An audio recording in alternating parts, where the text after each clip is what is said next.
My dad stole my $100,000 inheritance. He said, I need it more than you. His shocking confession changed everything. Story 1. I'm Ellery. Not the most common name, I know, but that's me. I grew up in Galveston, Texas, in a modest house near the bay with my mom, dad, and younger sister, Rhea. We weren't rich, not even close. My mom, Agatha, ran a small bakery, while my dad, Marcus, was a contractor who always seemed to have some side hustle going on. To anyone looking from the outside, we seemed like a close-knit family.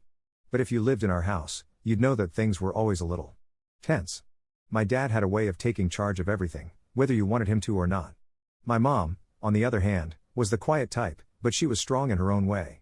She was the glue that held us together. In 2012, my mom got sick. Breast cancer. We didn't even know until it was already stage 3. Those last 2 years of her life were hell. Watching her go from this vibrant woman to someone who could barely lift her head off the pillow, it changed me. It changed all of us. When she passed in July, we were shattered. I was 27, Rhea was only 19, and Dad. Well, Dad acted like he had the weight of the world on his shoulders. He kept saying things like, I have to hold this family together, and it's all on me now. At first, I believed him. I mean, he was grieving too, right? But then things started to unravel. After the funeral, my mom's brother, Uncle Ewan, pulled me aside. Ewan was the kind of guy who always had his life together. He was a lawyer, lived in a nice house in Dallas, and seemed to have all the answers. I'd never seen him look so serious. Ellery, he said, your mom wanted to make sure you and Rhea were taken care of. He explained that my mom had taken out a life insurance policy years ago. It wasn't a huge amount, but she'd managed to leave $200,000 behind, $100,000 for me and $100,000 for Rhea. She'd set it up as a trust, with my dad as the trustee for Rhea's portion since she was still a teenager. Mine, being older, was supposed to go directly to me. I remember feeling this strange mix of emotions. Relief, because my mom had thought ahead. Sadness, because this money only existed because she was gone. But mostly gratitude. She had worked so hard for us, even in death. A few months later, I decided to use a chunk of the money to pay off my student loans.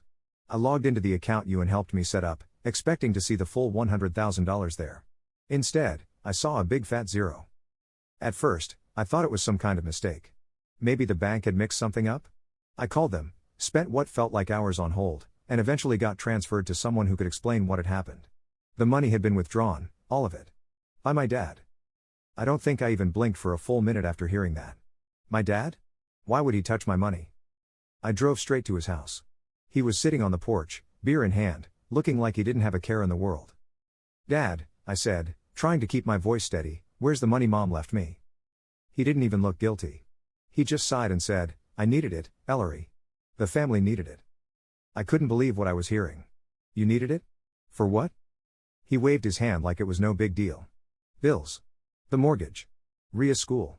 Life's expensive, you know that. It felt like the ground had been ripped out from under me.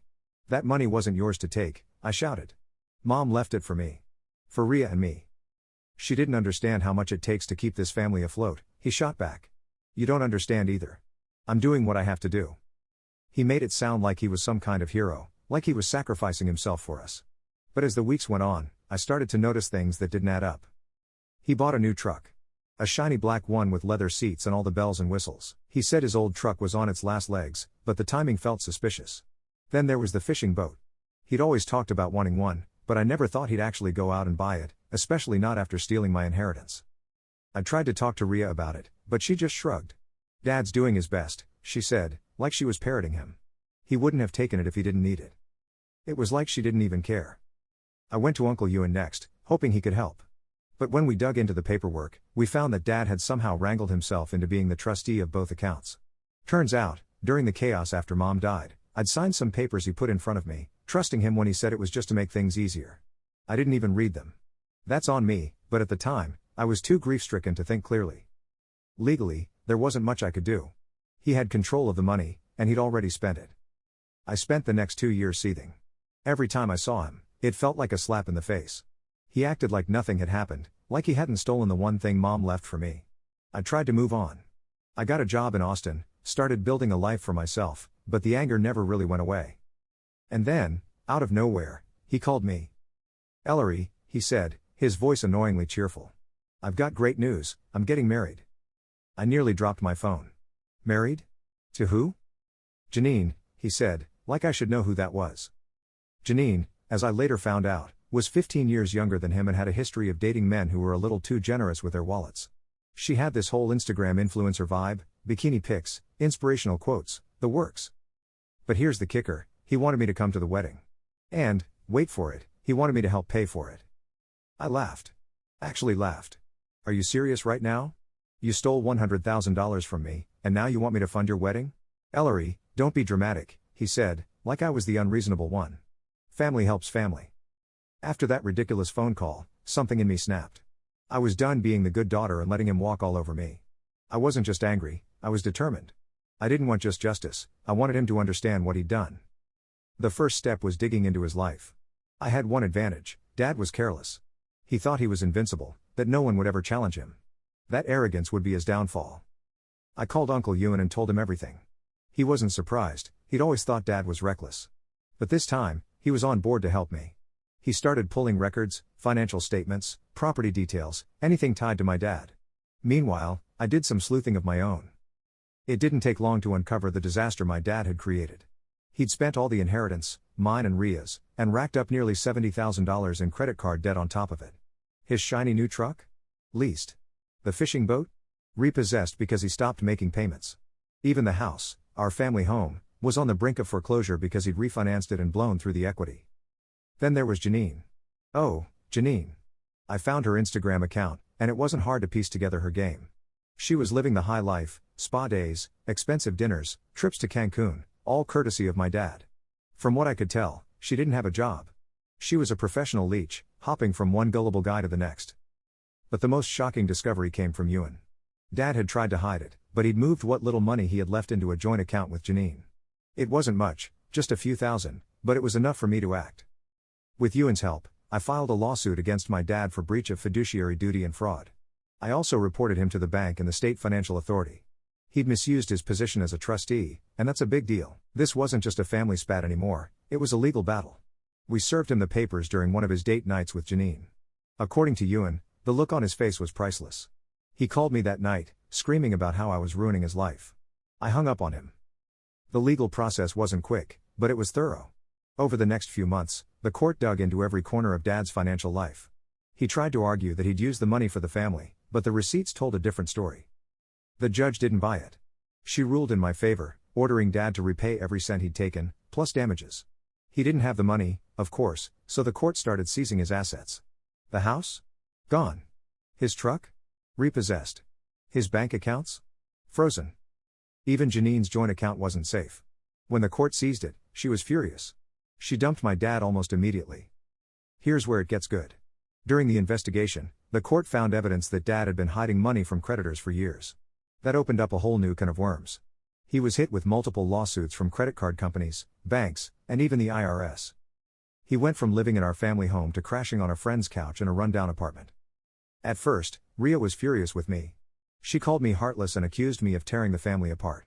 But when she saw how deep Dad's lies went, how he'd stolen from her, too, she changed her tune. She cut ties with him not long after the court ruled in my favor. For the first time in years, we started rebuilding our relationship. The last I heard, Dad is working odd jobs just to stay afloat. He's burned through most of his friendships, and Janine is long gone. He tried to reach out a few times, leaving voicemails about how he just wants to make things right. I haven't called him back. With the money I recovered, I paid off my student loans, bought a modest home, and started building the life I always wanted. I've since gotten married and had a baby, something I never thought I'd afford after the mess my dad left behind. I'm not angry anymore. I've let go of the hate, but I haven't forgiven him. Some things are unforgivable. He took what my mom left for me, thinking he could get away with it. But in the end, he lost everything. And me? I got my life back. So yeah, Dad, you said you needed it more than me. Look where that got you. Story 2. For as long as I can remember, my family has been a mess. Not the quirky kind you see on TV where everyone's lovable despite their dysfunction, but the kind you wouldn't want to be stuck with at a holiday dinner. They were greedy, mean-spirited, and selfish to their cores. But my grandmother, Ethel, was different. She was the only person in my life who ever made me feel wanted.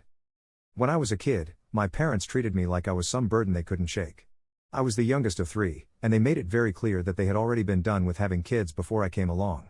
My brothers, Bryce and Colton, were golden boys in their eyes, and I was just there. Forgotten most of the time. My Aunt Wilma wasn't any better. She liked to swoop in with her fake smiles and snarky comments, constantly reminding everyone how much better her life was than ours. But Grandma Ethel didn't see me as an afterthought. She saw me. She lived in a little farmhouse on the edge of Moline, Illinois, where she spent her days baking pies, tending her lilac garden, and keeping the house that had been in our family for 3 generations. It wasn't fancy, but it was hers. And when I was with her, it felt like home.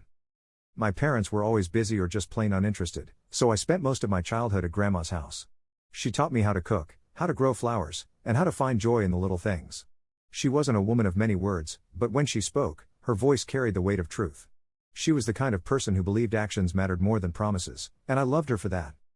When I grew up and moved out of town, I made sure to visit her as much as I could. Even when her health started to decline, she never complained. She'd just say, "I've had a good run, Willa. Don't you waste time worrying about me. Live your life." And then, 3 months ago, she passed away. Even though I'd known it was coming, the loss hit me like a train. She was the only person who ever made me feel loved, and now she was gone. Fast forward to the day of the will reading. My parents, my brothers, and Aunt Wilma had all gathered at a stuffy lawyer's office downtown. It was the kind of place that smelled like dust and old coffee, with walls lined with faded legal certificates.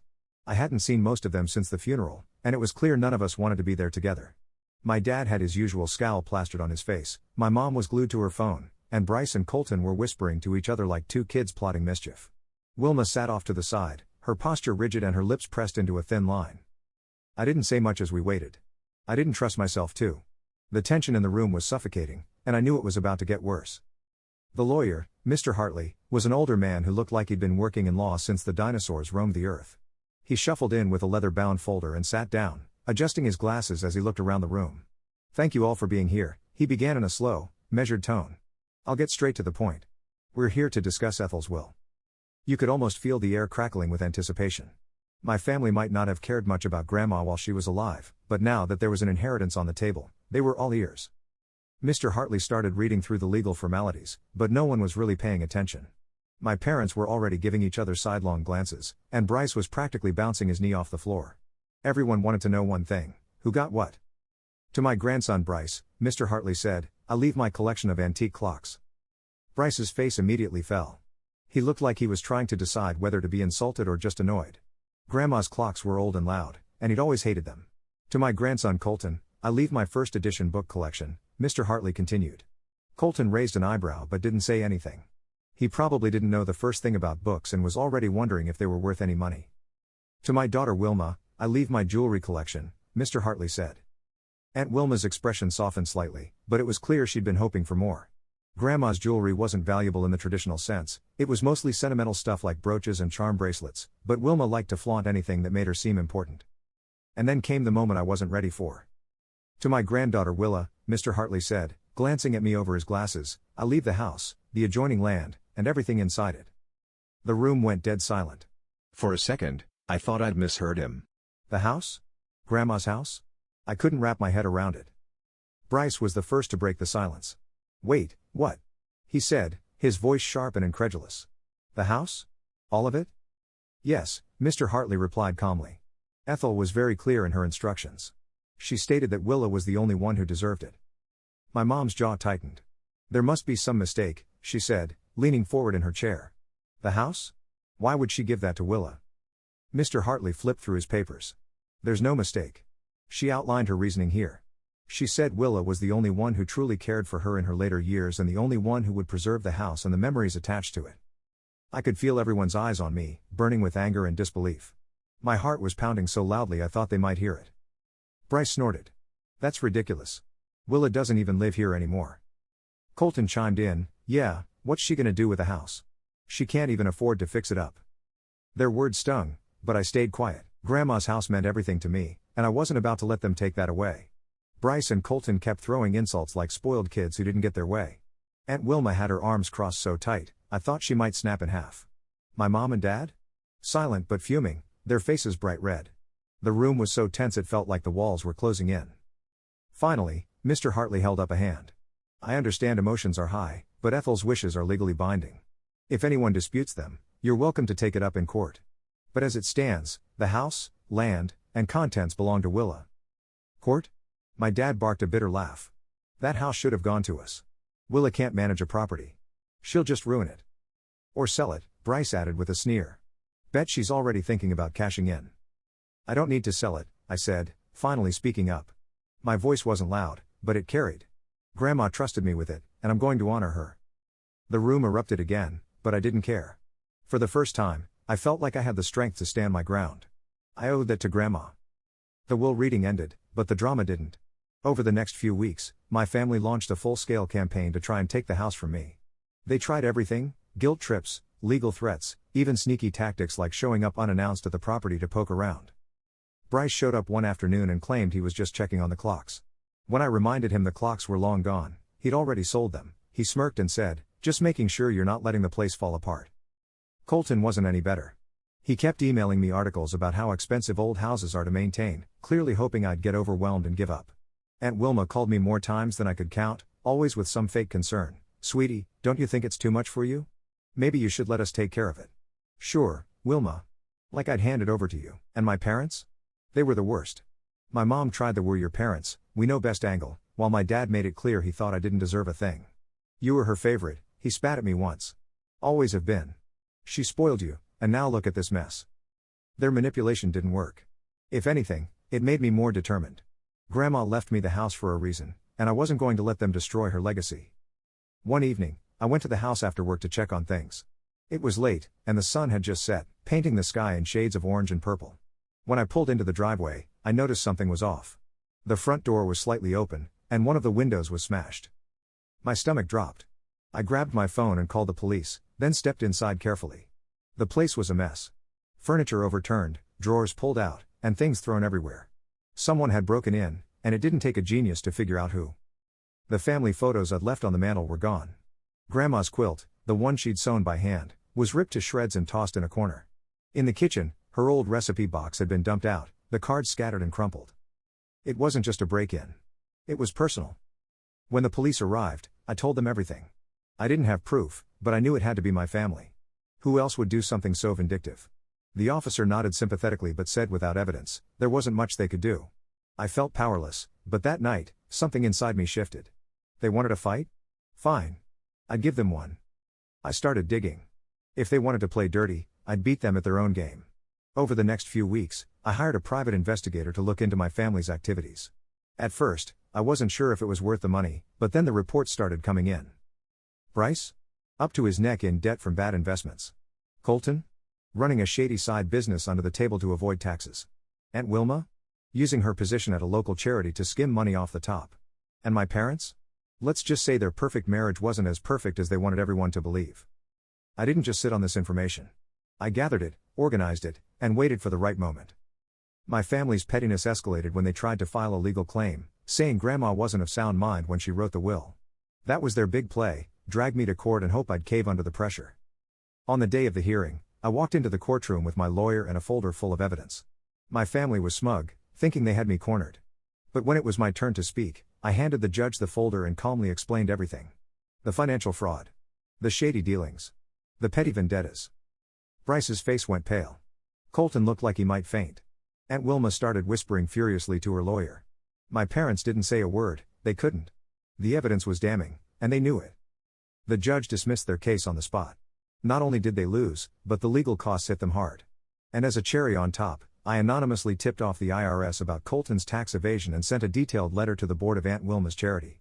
Within weeks, her reputation was in shambles, and she was out of a job. In the end, the house was mine, just as Grandma wanted. My family stopped talking to me, which, honestly, was a blessing. The break-in was the last straw for me, and I changed the locks, installed cameras, and made sure they knew they weren't welcome anymore. I spent the next few months fixing up the house, room by room. It wasn't easy, but every time I sanded a floorboard or painted a wall, I thought about Grandma. Her love, her kindness, and her belief in me. This house wasn't just a building. It was her legacy, and I was going to protect it. One evening, as I sat on the porch watching the sun set over the lilac bushes she'd planted decades ago, I felt something I hadn't in a long time: peace. Grandma was gone, but her spirit lived on in that house. And as for my family? They were just a bad memory now. I don't know what the future holds, but I do know this: I won. Not just the house, but my freedom. And that, to me, was the greatest inheritance of all.